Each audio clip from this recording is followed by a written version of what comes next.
Europe के देशों ने इजरायल से हथियारों की एक ऐसी डील की है जो उन्हें पुतिन की मिसाइलों से बचा सकती है।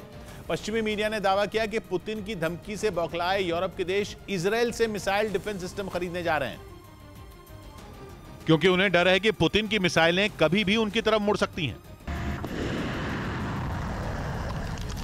यूक्रेन की मदद के लिए खड़े यूरोप के देशों से पुतिन बुरी तरह चिढ़े हुए हैं।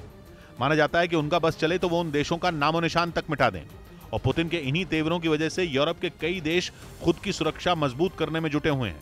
कहा तो यहां तक जा रहा है कि यूक्रेन का हाल देखकर उनकी नींद उड़ी हुई है। वो ज्यादा से ज्यादा हथियार जमा कर रहे हैं। इसी कड़ी में यूरोप के देशों ने इजरायल के साथ अब तक की सबसे बड़ी डील की है। वो इजरायल से एरो बैलिस्टिक मिसाइल शील्ड खरीदने जा रहे हैं, जिसे अमेरिका और इजरायल ने मिलकर बनाया है। इजरायल का दावा है कि उसका यह मिसाइल डिफेंस सिस्टम दुनिया का सबसे आधुनिक डिफेंस सिस्टम है और इसमें लगी मिसाइल दुश्मन को हवा में ही ढेर कर देने में माहिर है।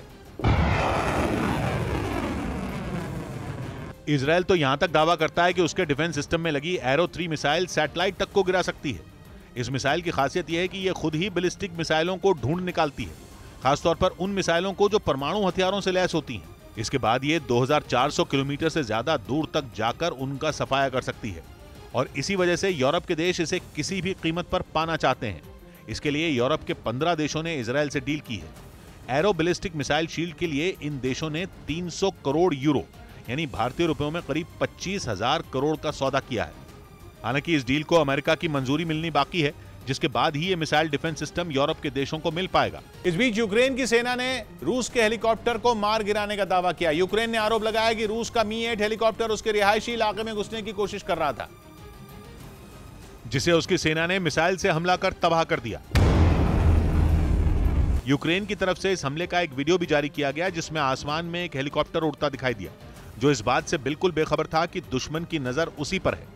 जैसे ही वो हमले के लिए आगे बढ़ा, यूक्रेन की फौज ने मिसाइल दाग दी, जो सीधे जाकर आसमान में उड़ रहे मी-8 हेलीकॉप्टर से टकरा गई, जिसके बाद धमाके से उसमें आग लग गई।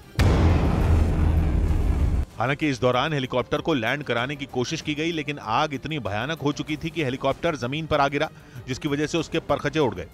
यूक्रेन ने दावा किया कि इस हमले में रूस के कई सैनिकों की मौत भी हो गई। उत्तर कोरिया से बढ़ते खतरे के बीच अमेरिका के 100 से ज्यादा लड़ाकू विमानों ने दक्षिण कोरिया के साथ मिलकर दम दिखाया। दोनों देशों की वायुसेनाओं ने अलग अलग आधुनिक लड़ाकू विमानों के जरिए उड़ान भरी और आसमान से जमीन पर कहर बरपाते हुए दुश्मन से निपटने का अभ्यास किया।